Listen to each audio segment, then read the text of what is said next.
James Franklin, he gone. And Penn State could not wait another minute.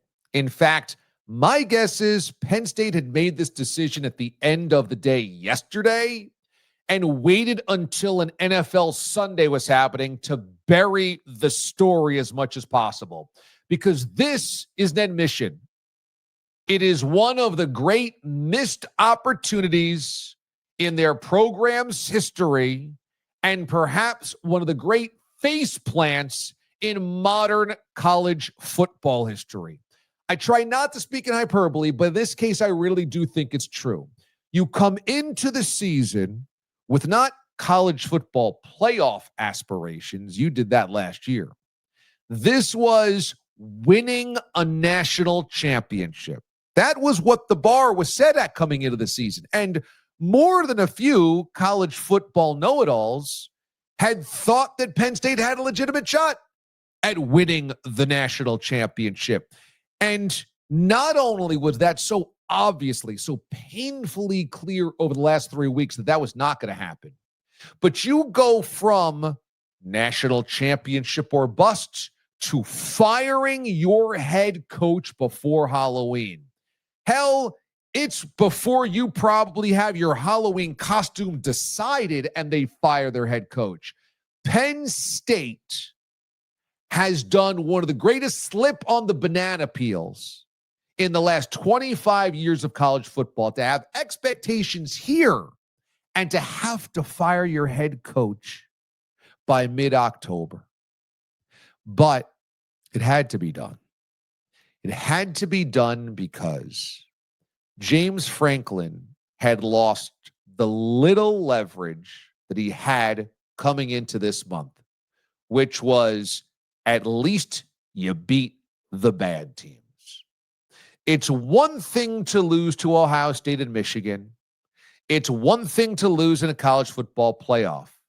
But what you couldn't afford was if James Franklin couldn't do those things and lost the rope against bad teams. And that's exactly what happened the last 2 weeks against UCLA and now Northwestern. When Penn State loses to Northwestern, that's a calamity. But it's beyond a calamity when Penn State loses to Northwestern following losing to UCLA, following losing to Oregon. Then something really awful had happened. And that is James Franklin had lost the locker room. He had lost the players. He had lost control of the program. The program had gotten ahead of him and swerved off the side of the highway, and he couldn't get it back on. That's what was happening. Every week was becoming a referendum on the previous week or weeks, that they simply could not find their way out of the forest.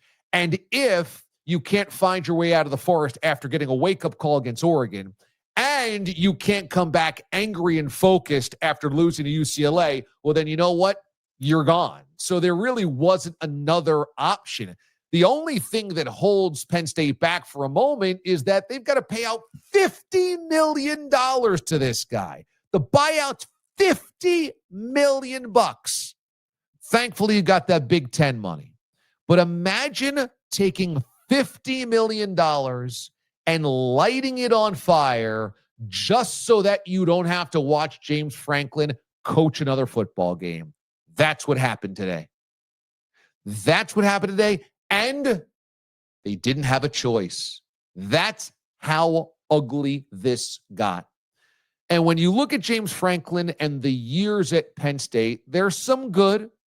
I mean, I don't think it's a stretch to say that he helped steer the program into being the third best in the second best football conference, right? So there's something there. They went to good bowl games. They beat all the bad teams of the Big Ten. They made Novembers and December relevant at Penn State. Now, that should be the lowest bar. That should always be the case. But there were some highs for James Franklin. The issue is, though, Penn State has everything you could possibly want to win national championships. Okay?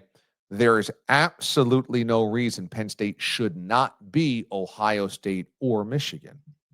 There's no excuse why. They have all the same resources as those two programs. They are a football school through and through, let's face it. In fact, more so than Ohio State and Michigan, who actually field decent Elite Eight, sometimes Final Four type college basketball teams. Penn State never does that, ever. They have all of this in-state talent. Pennsylvania is a place that through Philadelphia, Pittsburgh, and the interior continually pumps out 4- and 5-star kids all the time.